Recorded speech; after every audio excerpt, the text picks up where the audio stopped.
Man, I'm gonna ask you a random question. Yeah. How could you possibly kill 1,500 people in less than an hour? Gas? No. Chemical warfare, air raids. I can't. Unless you use some nuclear weapons. Less than an hour? A bomb? Why would you kill over 1,000 people? That's an awesome question. Do you know how Hitler was able to kill so many Jews in such a short amount of time? He used gas chambers. I think they had the chemical back then. Gas chambers. He put everyone in chambers and he killed all of them by using chemical weapons. Now, this is a long time ago, right? Yeah. What if I told you... Well, not that long ago. Okay, what if I told you something like this just happened 2 days ago? I'd say you're crazy. Huh? You're crazy. I'm crazy. Yeah. But it did. Wow. Where? Like the killing? I'd be astonished and pretty angry, I guess. I say that's very tragic. Yeah. Do you know what's been going on in Syria? I mean, I don't follow closely, but yeah, you know, I definitely know that people are dying, innocent people. I was not that aware of it. You know what's going on in Syria? I have no idea. Yeah, there's been more or less of a cil war and civil unrest for the last few years. No, I'm quite aware that it happened, and I think it's going back into the whole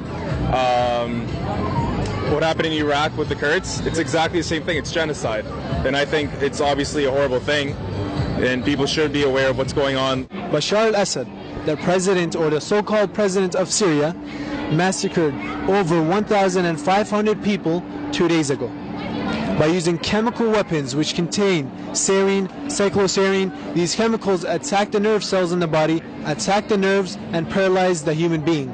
Not only that, they burn the lung tissue and burn the muscle tissue, so you can have a slow and a painful death.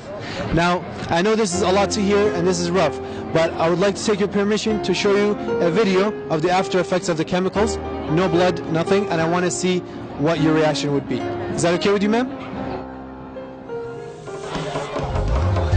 وحميت الثورة بدراعي وقدمت الدم هدية صامت يا حمص شراعي واصل من الحرية وصفوا شعبك ظنوا مات يسطر بالدم حكايات اسطورة حجر وحارة من بابا عمرو للخلدية من بابا عمرو للخلدية من بابا عمرو للخلدية.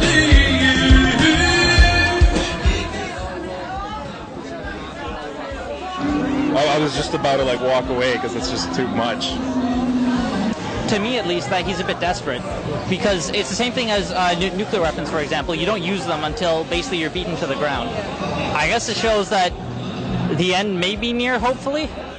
He is killing. He's absolutely a monster.